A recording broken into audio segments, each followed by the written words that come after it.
ගයක් නිර්මාණය කරද්දී බලපාන කාරණා කිහිපයක් තියෙන එකක්. දැන් ගේ හැදෙන්න ඕන ඉන්න කෙනාට. එතකොට ඉන්න කෙනා රැකියාවකට යනවා වෙන්න පුළුවන්, බිස්නස් එකක් කරනවා වෙන්න පුළුවන්. ඒ මොන කටයුතු උනත් ඒ ව්‍යාපාර ඒ තියෙන ආදායම් ලබන මාර්ගයේ ඇති වෙන ට්‍රෙස් එක ගෙදරට එනකොට ඒ සම්පූර්ණ නිදහස් වෙලා නිදහස් ආකල්පයක ඉන්න පුළුවන් කමක් තියෙන්න ඕන ගෙදර. ඒ හින්දා ගෙදර හරියට තමන්ගේ කැමැත්තට තමන්ගේ ජීවිතයේ ගෙවන විදිය අනුව ඒ වගේම තමන්ගේ තියෙන උවමනාවන් අනුව රැකියාව අනුව තමන්ගේ කැමැති අකමැති දේවල් අනුව අපි නිදර්ශනයක් අඩු ගන්න තමන් අහන සින්දුව පවා මේකට හරි වටිනවා. තමන් අහන්න කැමති සින්දු වර්ග මොනවද? ඒකට කැමැතිම කොහොමද? ඒ සියල්ලත් එක්ක ඕන ගයක් නිර්මාණය වෙන්නේ. ඒ හින්දායි ගෘහ නිර්මාණ ශිල්පියෙක් අවශ්‍ය වෙන්නේ තමන්ට සුදුසු විදියට, තමන්ගේ ඉඩමට ගැලපෙන විදිහට දෙයක් කරගන්න. ගයක් හැදෙනකොට මුලින්ම වාතාශ්‍රය බලන්න ඕන. ඊළඟ නැගිනහිර පැත්ත බලන්න ඕන, උදේට අවුෙන්නේ කොහෙන්ද කියන එක බලන්න ඕන. අපි ගොඩක් වෙලාවට ගේ නිර්මාණය කරනවා, ගේ ලස්සන කරලා හැඩ කරලා මේව කරන්නේ. හැබැයි අපි බලන්නේ නැහැ ඒකේ වෙන්ටිලේෂන් එක කොහොමද එන්නේ. ගේ ඇතුළ කරවල කරගෙන මේ වැඩේ කරන්න බෑ. එතකොට අනිවාර්යයෙන්ම එන හුලම් පාර කොහෙන්ද එන්නේ, කොහෙන්ද යන්නේ. එනවා වගේම යන්න තැනක් තියෙන්නත් ඕන. ඒ වගේම උදේට තියෙන ආලෝකය උපරිමයෙන් ගේ ඇතුළට ගන්න පුළුවන් වෙන ක්‍රමවේදයක් හදා ගන්නත් ඕන ගෙට.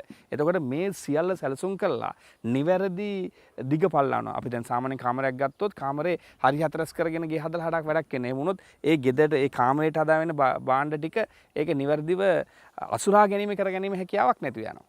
ඉතින් ඒ හින්දා වඩා හොඳ මිමින් සහිතව ඒකට ගැළපෙන විදිහට හදාගන්න තමයි අපිට ගෘහ නිර්මාණ ශිල්පියෙක් අවශ්‍ය වෙන්නේ. මේකත් අපිට එහෙම සංවර්ධනය කළ හදාගත්ත සැලස්මක්.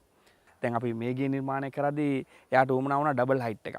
ඩබල් හයිට් කියන්නේ උඩ යට තට්ටුවේ උඩ තට්ටුවේ ඉඳන් බලද්දී යට තට්ටුව පේන විදිහ ඩබල් හයිට් එකක් ඕන වුණා.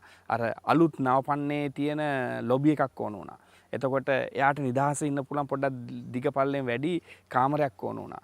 එතකොට ඒ සියල්ලත් එක්ක තමයි ඉතින් එයාට ඕන වුණා අර ඔෆිස් එකේදී ඇති කරගන්නා වූ ස්ට්‍රෙස් එක ගෙට ආවට පස්සේ ගෙදරදී එක නිදහස් වෙනවා දකින්න. මෙයා උදේ 8ට වැට්ට ගිහිල්ලා හවස 7ට ගෙදර ඇවිල්ලා නිදහස ඉන්න කෙනෙක්. එතකොට එයාගේ ඒ ජීවන රටාවට අවශ්‍ය වෙන තමන්ගේ නිදහසේ ඉන්න පුළුවන් එන්නේ ගෙදර අයත් එක්ක සතුටින් ස්ට්‍රෙස් එක ගෙදර අයගේ පිටින් යන්නේ නැති වෙන්න හොඳට ඉඩකඩ ඇතුව තමයි මේ ගේ නිර්මාණය කළදී. ඒක ක්ලයන්ට් අනුව ක්ලයන්ට්ගේ අවශ්‍යතාවය මත වෙනස් වෙනවා. සමහරවිට දෙක තුනක කම්බයින් එකක් වෙන්න පුළුවන්. හැබැයි ඒක ක්ලයන්ට් ඕන දේ.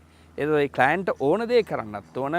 හැබැයි ක්ලයන්ට් ඒ තියෙන ට්‍රෙස් එකේ තියෙන සියල්ල වෙනස් වෙන්නත් ඕන. අපිට මේක ඉන්ටර්නෙට් එකෙන් හරි කොහෙන් හරි ප්ලෑන් එකක් ඩවුන්ලෝඩ් කරලා අරගෙන ඒක මෙහෙට දාලා මේ වැඩේ කරන්න බෑ. එක්ක වෙන ඉඩමකට හදන ප්ලෑන් එකක් මෙහෙට හදලා හරියන්නේ නැහැ. ඒ ඉඩමට ඉඩමේ තියෙන පිහිටීම ඒ සියල්ලත් එක්ක ඒ තියෙන නිර්මාණය වෙනස් විය යුතුයි.